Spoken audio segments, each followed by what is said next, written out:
Hello everyone, this is Mr. Laubach. I hope you are doing well. In this video lecture, I'm going to go over territorial expansion during period 4 and into period 5.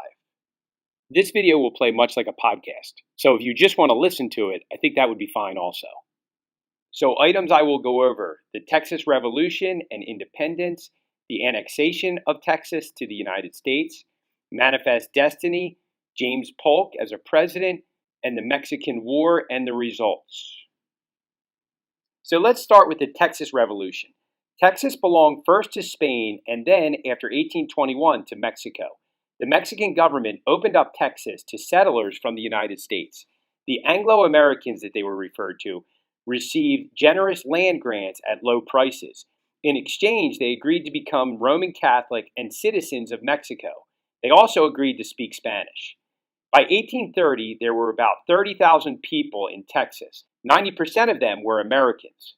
However, few converted to Catholicism and many owned slaves, which Mexico did not like. So basically, these American settlers were not following the requirements that were set out for them. The rapid growth of Anglo-American population in Texas alarmed Mexican officials. In 1830, the Mexican government announced that slaves could no longer be brought into any part of Mexico and that Americans could no longer settle in Texas. Faced with these restrictions, the Texans rebelled and declared their independence in March of 1836. The Texas Revolution lasted only about 2 months. After suffering a defeat at the Alamo and Goliad, Texas forces, led by Sam Houston, crushed the Mexican army at the Battle of San Jacinto on April 21, 1836, and Texas had won independence. The crushing defeat at the Alamo was used as a rallying cry, which we've all heard before: remember the Alamo. Now, after independence came the annexation issue. Most Texans wanted to join the United States. However, anti-slavery Whigs opposed admitting another slave state into the Union. Other opponents warned that annexing Texas would provoke a war with Mexico. President Jackson feared that a prolonged debate over admission of a slave state would ignite a divisive campaign issue that could cost his chosen successor, Martin Van Buren, the presidency. As a result, Jackson put annexation of Texas on hold, and Texas remained an independent country known as the Lone Star Republic. We will get back to Texas a little bit later. Now, the doctrine of manifest destiny.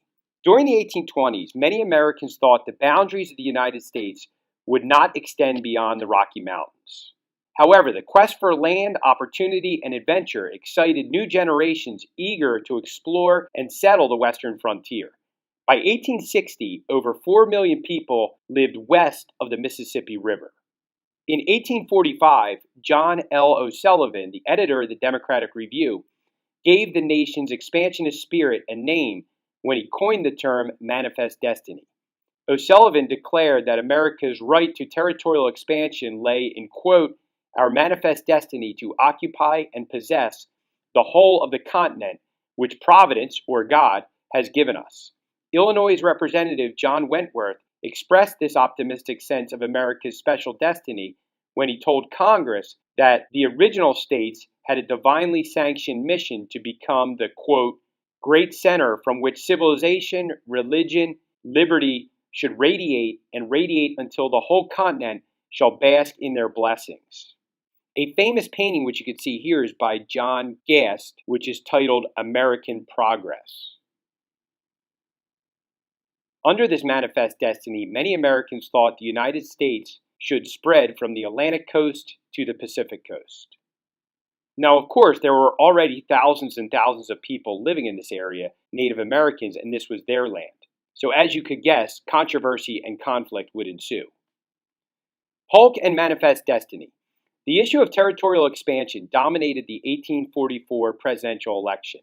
As the campaign began, Texas still remained independent.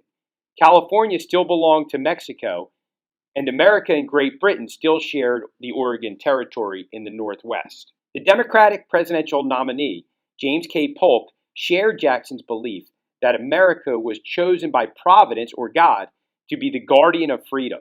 Polk narrowly defeated the Whig candidate Henry Clay on a platform promising to turn the idea of manifest destiny into a geographical reality. So when we think of James K. Polk, we should think of Manifest Destiny and expansion. James K. Polk was a one-term president, but he certainly had a lot of things happen during his presidency. Now, Texas and Oregon. Shortly after Polk's election, Congress approved a resolution annexing Texas as the nation's 28th state. President Tyler signed the resolution on March 1st, 1845, 3 days before Polk took office. Acquiring Oregon proved to be more difficult than annexing Texas. Both the United States and Great Britain claimed the territory. The Democratic campaign slogan, 54-40 or fight, meant that the United States would go to war with Britain in order to get the entire Oregon territory. Despite his belligerent campaign slogan, Polk avoided a conflict by accepting a proposal dividing Oregon at the 49th parallel. The concept of manifest destiny generates a number of APUSH exam questions. Be prepared for a passage followed by multiple choice questions asking you to identify causes and consequences of manifest destiny. So another big turning point in American history, the Mexican War. So how did the Mexican War start? It should be noted that Polk wanted to buy what is today the southwestern portion of the United States and offered Mexico $25 million to buy New Mexico and California. Now, the annex of Texas outraged Mexico. Polk exacerbated tensions by supporting Texas's claim to the Rio Grande River as its southwest boundary. The Mexican government denied this claim, insisting that the Texas territory extended no further south than the Nueces River, so there was a land dispute. On April 25, 1846, a Mexican cavalry ambushed a U.S. military unit in the disputed region between the Rio Grande and Nueces River, killing 11 U.S. soldiers. Polk promptly demanded that Congress declare war on Mexico, stating that Mexico had, quote, invaded our territory and shed American blood on American soil. Congress agreed and approved the declaration of war on May 13, 1846. So the U.S. was at war with Mexico. Not all Americans agreed with the war. There certainly was opposition. The Mexican War provoked opposition from a small but highly visible group of influential critics. Whigs such as John Quincy Adams and New England abolitionist William Lloyd Garrison both denounced the war as an act of aggression designed to help the South expand slavery into new territories. Again, the issue of slavery. In Congress, an obscure Illinois representative named Abraham Lincoln challenged Polk to identify the exact spot on American soil where American blood had been shed. Like other Whigs, Lincoln believed that the skirmish was a pretext for a war to claim new land and was a form of propaganda.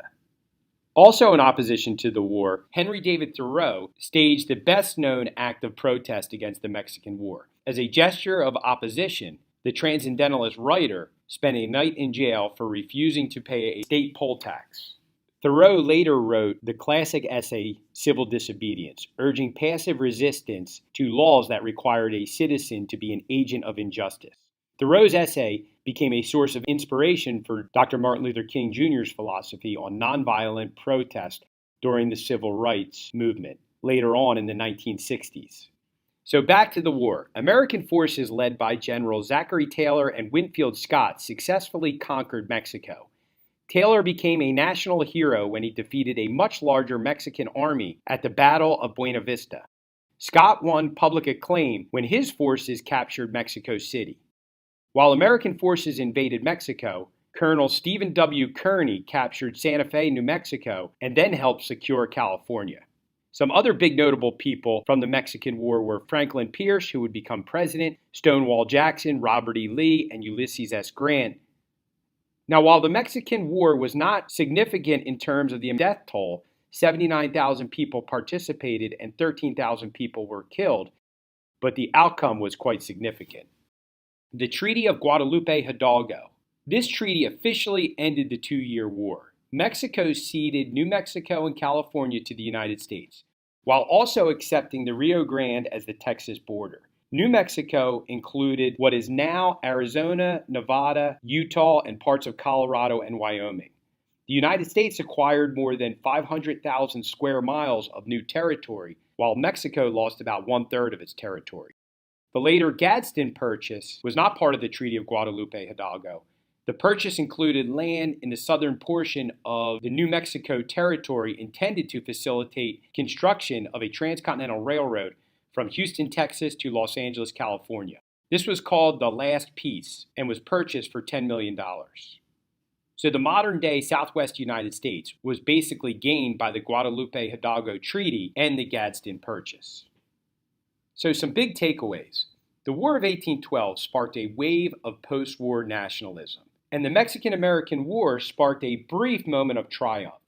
The war fulfilled the goal of Manifest Destiny by transforming America into a transcontinental republic. Instead of giving rise to a new era of harmony, however, the post-war spirit of nationalism quickly faded. The Mexican War marked a turning point in American history because it ignited an increasingly bitter dispute over the extension of slavery into the new Western territories. Sectionalism soon threatened to disrupt the fragile balance of power between the North and the South, and would eventually help set the stage for the American Civil War.